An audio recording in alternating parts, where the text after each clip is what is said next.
Okay, quick music disclaimer here. I do not own the rights to this music, which belongs to the rightful owner, who is the intoxicating mind of Dr. Frankenstein. So he made my intro and my outro, and I hope you guys enjoy. Check him out on Spotify and YouTube, and no copyright infringement is intended. Have a good day.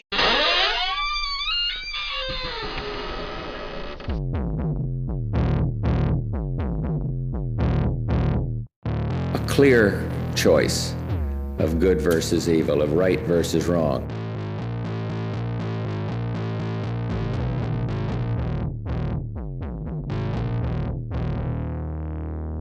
Twisted Tales. Welcome back to Twisted Tales, folks. So we got episode 69 for you. We're going to talk about killers Dellen Millard and Mark Smich. Now, Dellen Millard was born August 30th, 1985. Mark Smich was born August 13th, 1987. Both men had grew up in the GTA area, the Greater Toronto area of Canada. Now, Dellen was born to Wayne Millard and Madeline Burns. So the father, Wayne, he was a pilot who worked for Air Canada at one point. And he actually met Madeline through work as she was a flight attendant. Now, Dellen was an only child to the wealthy family, so he was pretty well off at a young age. Now, 1999 rolls around, and this was when Dellen was only 14 years old. He set a world record for the youngest person to fly both a helicopter and a fixed-wing plane solo on the same day. So a fixed-wing plane is actually heavier than an airplane. It also has a high-speed advantage over the rotary-wing aircraft. And that's mainly due to their aerodynamic design. Now, this makes them more structurally efficient, and they're able to cover long distances rather quickly. Now, growing up, having the money that his family did, Millard actually had a $1.2 million home in Etobicoke, Ontario. He had a $500,000 condo, and a $2 million residential rental property, and a 100-acre farm in Ayr, Ontario. So Ayr, Ontario is located in the township of North Dumfries. It's in the regional municipality of Waterloo, and it was originally a group of settlements. Now, Etobicoke is home to several lakefront parks. It's a quiet neighborhood, and it's full of indigenous history. Now, Mark Smich was a guy who had, a bunch of little petty crime shit going on, right? So he had kind of like a petty crime rap, I guess. So certain offenses were drug possession, drunk driving. He sold drugs, sold smokes for a living, occasionally worked odd jobs at Dellen Millard's hangar. Now, the relationship between Millard and Smich, that started around the 2006 mark. So, some stated that it was a love and hate relationship, but, maybe a little bit one-sided, because Mark Smich actually worshipped the ground that Dellen walked on, but Dellen was just kind of, he didn't really care for Mark. He kind of hated him a little bit, but it was around 2011 when the pair became really close, and Millard ended up getting, some nighttime missions on the go. He wanted them to be out stealing shit to kind of, not for the simple fact of benefiting anything. It was just more for the thrill of it. So he had Smich and other lackeys kind of carry out these stupid fucking crimes. So the crew would they'd go out and steal construction equipment, bobcat, skid steers, forklifts, lawnmowers, stuff like that. So even though he could easily afford those items from being from the wealthy family that he was, and through investments and such, he was just being a high roller, because Dellen loved the dangerous side of life. Booze, hard drugs, and he blew his money pretty much hosting huge-ass parties, trying to be a big shot, get people to like him. Now, Mark, he was the opposite. He was like a low-level thug, like a high school dropout, and just mainly sold drugs to keep himself going. Now, he'd steal cars for excitement, shit like that, and then he'd set them ablaze to avoid getting caught. any fingerprint evidence, anything like that. They wouldn't find much in a burnt car. So there's some timeline of events here that kind of follow Dellen and Mark, and this actually defines them into the killers that they would actually turn into. So I guess we'll fire off the timeline here. So 2008 to 2009, Dellen had met up with a woman named Laura Babcock. And Laura was pretty awesome. Like, she loved dogs, she had lots of friends, and she wanted to become an actress. Now, her life is just like anybody else's. Good, bad, some struggles with mental health, and pretty much like every other person these days, because everybody struggles with life and everything else. So, Laura also had a brief stint as an escort. Now, by 2012, Laura was 23 years old. She recently graduated with a degree in English and drama, and this was from the University of Toronto. So, after all this, she went on the hunt for a new job and looking for a place to settle. But at that time, Laura was kind of crashing with friends, sleeping on couches here and there, because she mainly disagreed with her parents' curfews. And honestly, like, we've all been there. Like, we disobey shit, and we don't get along. We go up for a couple days or stay somewhere else, right? So while staying with her friends, they got to talking, and the topic of escorting came up, and how easy it was to make some quick cash. So around this time, her friends noticed that she wasn't really her normal self, and she kind of totally changed. And it's kind of like she just kind of disappeared after that. And even after staying at friends' houses here and there, like, she would stay at home sometimes too. But I mean, it was just the coming home at the 2 or 3 a.m. that concerned her parents, because they just wanted to set some rules and guidelines that parents set for their kids. They just want them to get on their feet and learn about life and whatever. But, like, they didn't really kick her out, but there were tons of disagreements going on. So Laura ended up moving out eventually, and she took all her stuff.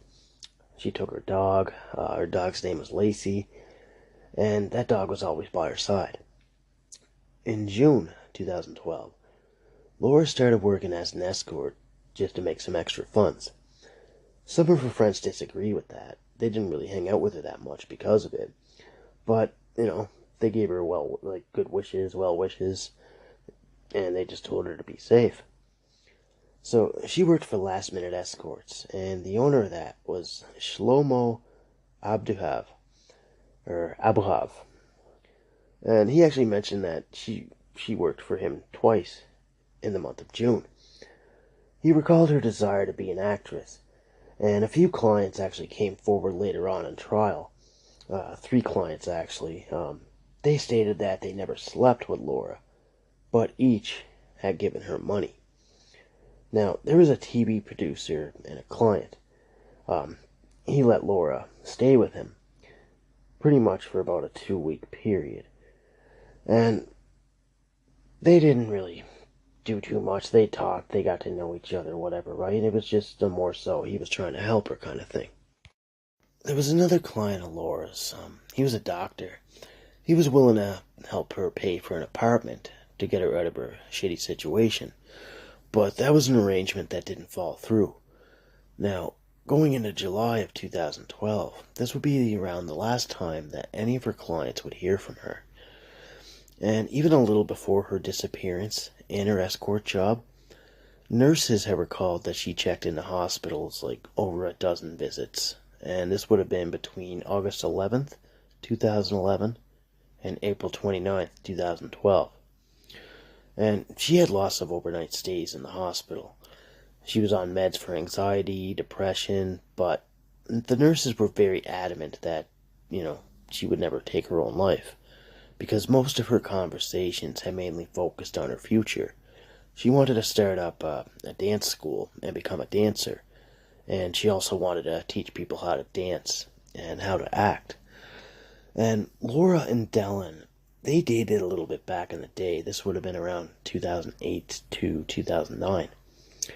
And he was also involved with another woman named Christina Nutiga. And the two women actually knew of each other. They would fucking send little texts to one another. Laura claiming that she was still involved with Dellen and shit like that.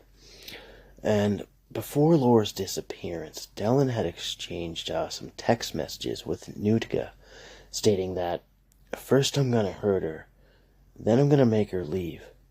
I will remove her from our lives."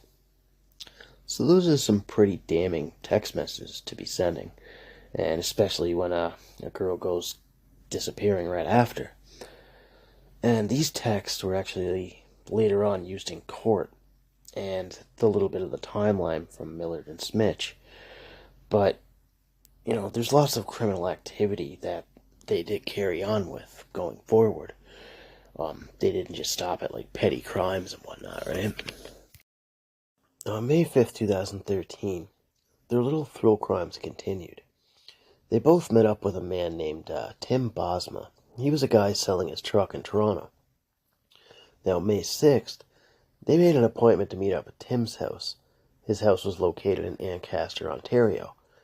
Now, the two got dropped off, said they got dropped off by their friend.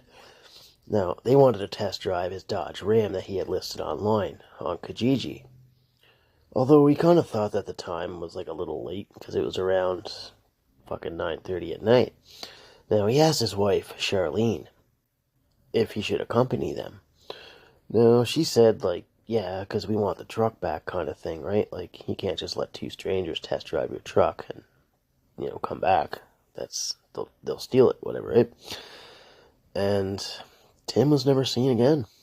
And several hours after the test drive, Charlene contacted police to report her husband missing. Now, Hamilton, Ontario police were working on this too. They had declared Bosma missing officially on May 7th, 2013. So 2 days later, Tim's wife Charlene asked the kidnappers to return her husband back home. This was during a press conference. And she said, quote, "It was just a truck, a stupid truck. You don't need him, but I do. And our daughter needs her daddy." Now, the same day, Tim's phone's located in Brantford, Ontario. This was in an industrial area on the west side. And police treated Tim's case as a missing persons case, but it was under unusual circumstances. And they were actually currently conducting ground searches near the Bosma home using canine units and local search and rescue teams. They also found another phone, and that phone was a burner phone. So police used the call records off the burner phone, and they discovered that the two men that were meeting up with Tim had planned other meetups for similar vehicles. Those other meetings were kind of wonky, though. The first meeting they weren't on time for, and the second meeting they took a vehicle for the test drive. That was on May 5th. Now, the guy who did the test drive remembers the two men kind of matching the description of the men who test drove Tim Bosma's vehicle. So it didn't take long for police to start putting shit together. Now, they even had distinctive descriptions of the men. One of the pair had a tattoo on his wrist with the word ambition inside a box, and the other one carried a satchel bag with him. On May 10th, police from Peel, Ontario and Toronto, they had advised the Hamilton police about a Toronto man named Dellen Millard. So they also made mention of the satchel and the tattoo. Now, May 11th rolled around, and Dellen was arrested. May 12th, Tim Bosma's truck was found inside a trailer that was parked in the driveway of his mom's place. That was also registered to Millard Air, so the trailer was property of Millard Air. That was a family-owned Canadian airline that was in operation from 1963 to 1990, mainly ran by Carl Millard. That was pretty much from the 1990s to 2012. That was ran by Dellen's father, Wayne Millard. And Dillard ran it from fucking 2012 to 2013, so 1 year. And police made a public announcement about Bosma being deceased on May 14th. His body was found in an incinerator That was found on the Millard farm in Ayr, Ontario.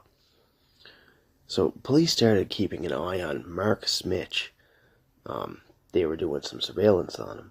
Now, he was arrested May 22nd. This was after evidence was gathered. So during the test drive, evidence was shown that Bosma was shot and killed. And now, whether he was shot by Millard or Smich, or who pulled the trigger, it's unknown. And his body was tossed in the incinerator the night of the test drive. May 15th, 2013. Dellen Millard is charged with first-degree murder. May 21st, 2013. Police reopen the case of Laura Babcock. May 22nd, Mark Smich is arrested for the murder of Tim Bosma. May 23rd, Mark Smich is charged with the murder of Tim Bosma. Now, since police had reopened Laura's case, there was another death that kind of happened that was always suspicious to police, but it was ruled as a suicide and the case was closed. Wayne Millard, father to Dellen, was shot in the eye. The cops thought this was a suicide attempt, and the case was closed, and he was 71 years old. Now, at the time, Wayne's death, back in November, this was November 12th, 2012, Dellen was living with his father and staying with him in his home. But it all came out in court that Dellen and his father had some disagreements relating to the family business. And I'm going to jump back into Laura's here for a sec. So, 2008-2009, Dellen ended up meeting Laura at the Brunswick House pub in Toronto, Ontario. They became dating, then friends, and then off and on again lovers. So, February 26, 2012, Millard's girlfriend at the time, Christina, she and Laura texted some spiteful texts like I previously mentioned. So some of them went like this. So this one's from Christina. Happy birthday, a year ago today was the first time I slept with Dellen. Now Laura's reply, that's fine, I slept with him a couple weeks ago. So Christina replied very angrily, did you miss your meds today? You're a crazy psycho bitch, and you're just trying to get my boyfriend. You had him, and you lost him, so give it up. There were also a few other texts sent, like Dellen sent text to Laura, stating, you are harmful to me. Please don't try to contact me until you made some huge leaps of self-discovery. And as I said before, good luck with life. April 17, 2012. Millard sent a text to Christina. This was the damning text that I mentioned earlier about like the whole I'm gonna hurt you thing and make you leave. That was the text that kind of got him there. Now, May 2012, Dellen Millard asked his mechanic, Shane Schlotman, to buy a commercial incinerator. Now, June 26, 2012, near Queen Street West. This would be the last time Laura was seen, and this would be around 9 p.m. So, July 2nd, 2012, a man named Matthew Ward Jackson, he's also a fucking rapper and musician named Ish. He sold Dellen a .32 caliber handgun. July 3rd. Now, this info's kind of cool. So, Dellen and Laura's phones, they ping off towers, as they were traveling from Kipling Station to Dellen's Etobicoke, Ontario home. Now, Mark Smich's phone also pings near Millard's home as well. Now, 7:30 p.m., Millard texts Mark, I'm on a mission, back in 1 hour. July 4th. Now, Dellen's computer connects to Laura's iPad and was renamed Mark's iPad. That's so fucking stupid. And Laura's phone then dies. 2:40 p.m. An object that is wrapped up in blue tarp is photographed on Dellen's phone. 6 p.m. Dellen placed an order for a brand new mattress and paid extra for speedy delivery. July 5th, 2012. The huge animal incinerator that mechanic Schlotman ordered had arrived. It cost them $15,424.50. July 7th, Dellen's phone kind of notified him of a calendar reminder to do a barn smell check. That's fucking odd. And July 11th, the mechanic Schlotman, and with Dellen's assistance, they built a trailer for the incinerator, which was named the Eliminator, because that name won't raise any fucking eyebrows or nothing, like, let alone any questions, right? July 23rd, Dellen and Mark text one another, and their phones ping off towers traveling from the airport hangar to Millard's farm in Waterloo. So 3:07, there was a text from Millard to Smich. Barbecue has run its warm-up, time for the meat. 10:38 p.m. Millard's phone Google searches, what temperature is cremation done at? And photos from Millard's phone show objects burning in the incinerator. Later, these objects will be identified as human bones by a forensics expert. July 24th, 2012, Laura Babcock's iPad, now renamed Mark's iPad, because that guy's the biggest fucking mook I ever seen. He starts recording rap lyrics on it because he thought he was hard as fuck, which totally incriminated himself. So, lyrics go as follows. The bitch started off all skin and bone. Now the bitch lay on some ashy stone. Last time I saw her outside the home, and if you go swimming, you can find her phone. Well, that is... that guy's just a dumb shit. Like, attaboy, man. Way to make yourself look like a fucking dummy. And just, I don't know if he's just trying to be hard or what, like, because he's doing these crimes, he's got gangster lyrics, right? So, all the props to you, bud. July 27th, Laura's cell phone bill had arrived at her parents' house.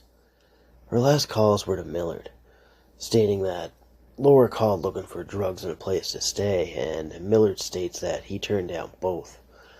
Now, August 2012, Smich had some friends over, and, well, his name was Desi Libertor and David Cronin. They were over in the garage at his mother's home, smoking weed, drinking, and then out of nowhere, the meathead starts busting rhymes about killing a girl, burning a body, and disposing of it into a lake. I don't know, he's just not the smartest guy, I guess.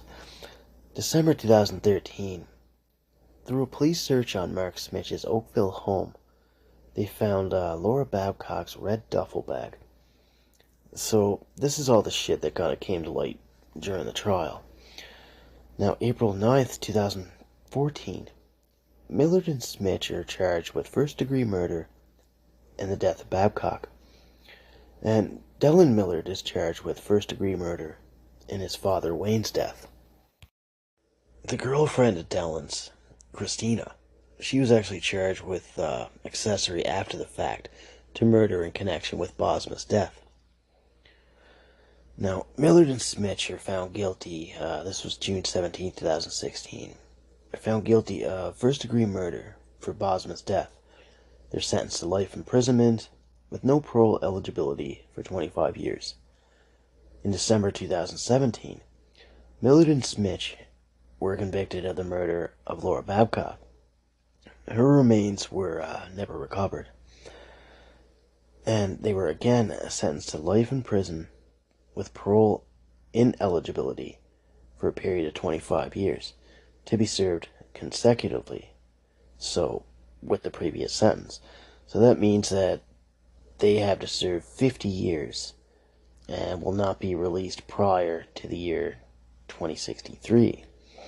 Now, on September 24th, 2018, Millard was found guilty of first-degree murder for his father Wayne Millard's murder. Now, he was sentenced to life in prison a third time with no parole eligibility for 25 years. So, it'll be like 75 years before Dellen will be eligible for parole. He will be able to apply for parole in the year 2088 when he is 103 years old. Now, Matthew Ward Jackson that was the guy that sold the gun to Dellen. And that gun was used to murder his father. He was sentenced to 11 years in prison. And he pled guilty to 9 charges relating to gun possession and drug trafficking. And the judge called him one of the worst firearms offenders.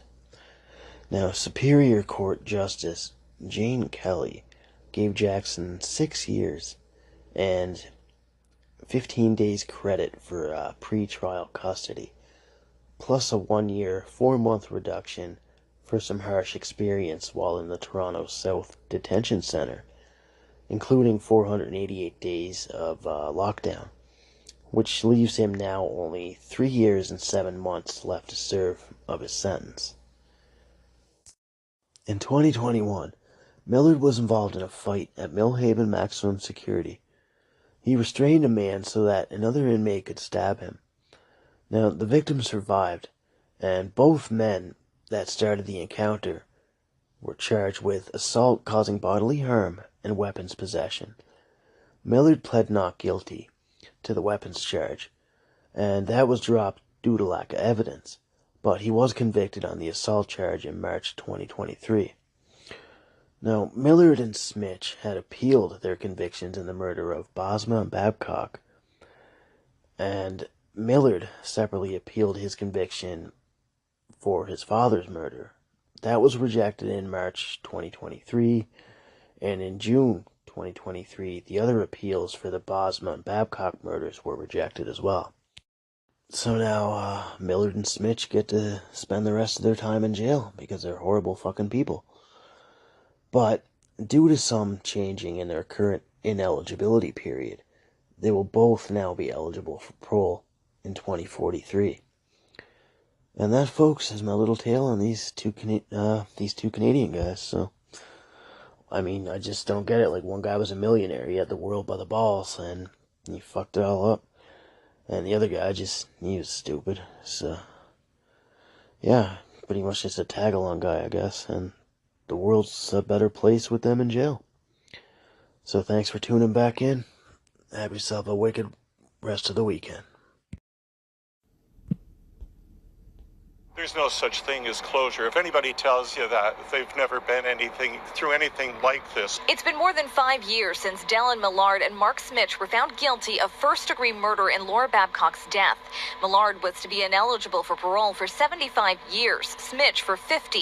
But a Supreme Court ruling last year now makes the two eligible for reduced sentences. Wherever there is a multiple homicide, and there's more than one conviction for murder, or if there's a particularly heinous murder case, then the situation will always be parole ineligibility at 25 years. Canada's top court ruling that stacked sentences amount to cruel and unusual punishment, a decision Babcock's mother and father say they're disgusted by. It started as anger, then it becomes being upset. And then you start thinking, what are the repercussions? Did anybody even think about what could happen going forward with a ruling like this? Every murder is going to be appealed. Millard, now 37, appeared virtually after a number of technical issues, wearing a blue sweater, his hair cut short, little expression on his face. Over the course of the week, a panel of judges will hear Millard and Smich's appeals. Both men were charged in the killings of Babcock and Tim Bosma. Millard will also be appealing his conviction in the death of his father, Wayne. Smich's lawyers argue the trial judge made numerous errors, including failing to properly instruct the jury on how to determine culpability in Babcock's murder. They're asking the court to toss out his convictions and order new trials. Millard's appeal in part argues the trial judge erred in denying him an adjournment to secure a lawyer, resulting in an unfair trial. The Crown, for its part, says the trial judge was right to deny that request, adding that the judge applied the appropriate legal framework. As for the family of Laura Babcock, we're hearing it all again. My advice, hug your kids. Laura Babcock's father told us that he was so certain that she had such a bright future ahead of her. She had just something about her, but it is truly sad and devastating that her life was cut short so quickly. For now, I'll send it back to you in studio. Tracy? Shalima Maharaj outside. We sat through a 6-week funeral for our daughter, Laura. And you all know what a wonderful woman she was, as well as all the pains and struggles that she faced.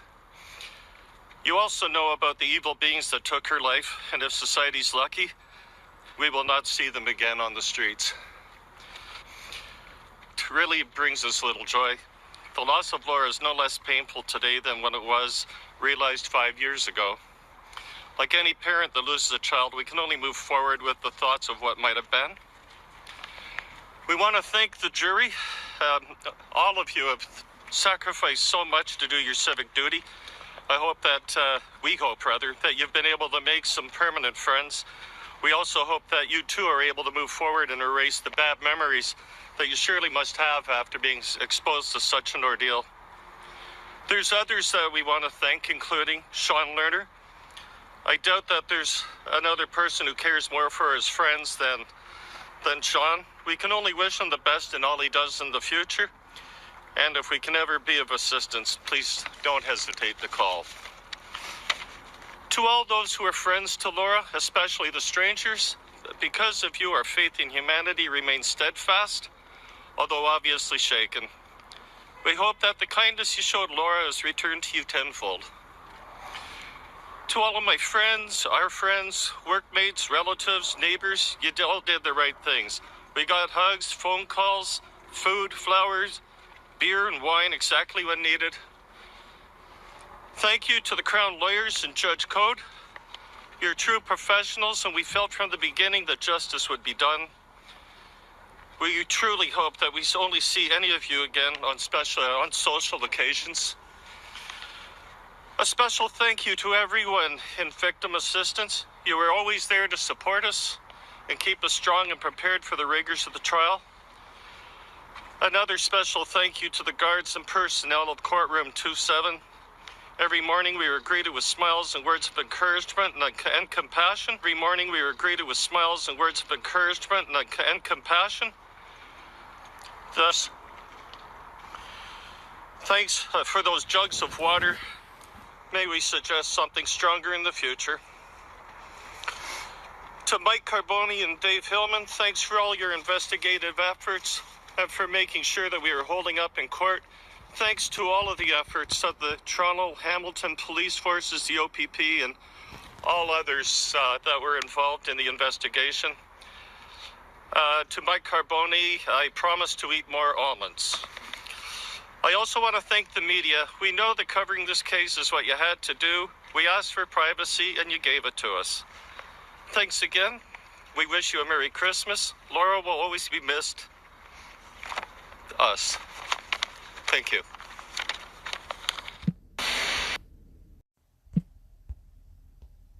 Dellen Millard shot his father Wayne in the head as the 71-year-old aviation executive slept in the bedroom of his Etobicoke home on November 29, 2012. That's what a judge told a packed courtroom today, causing the normally cocky-looking Millard to slump over and hang his head forward in the prisoner's box before being led away. At the same time, members of Tim Bosma and Laura Babcock's family, Millard's other two victims, started clapping loudly and cheering. This has been another emotional day for many people. It's been proven that not only have the Bosmas and ourselves lost a loved one, the Millard family must live with the fact that this heinous individual murdered his own father. In her reasons for judgment, the judge saying she believed the now 33-year-old purchased a revolver in July 2012, the same gun that killed Wayne Millard and was found by his bedside. Justice Maureen Forrestal rejected Millard's story that he spent the night before finding his father dead in his home with his friend Mark Smich in Oakville. Her Honor concluding that he planned and deliberately killed his father, even leaving keys, a credit card, and his vehicle in Oakville to support his alibi. Millard also left a cell phone in Oakville, but had a second phone, which satellite records showed was near his father's home in the early morning hours of November 29th. Every day, Linda relived the horror of Laura's murder trial, but she had to be there to represent all of his victims. She wanted to make sure that Wayne always had someone present in the court who cared about him and the results of the trial. The Crown has indicated it will be seeking another consecutive sentence, which means Millard could face life in prison with no chance of parole for 75 years. A serial killer who went undetected for nearly 2 years before he was arrested. I think we can learn that, we can learn things from every investigation that we conduct. Sentencing arguments will be made in November.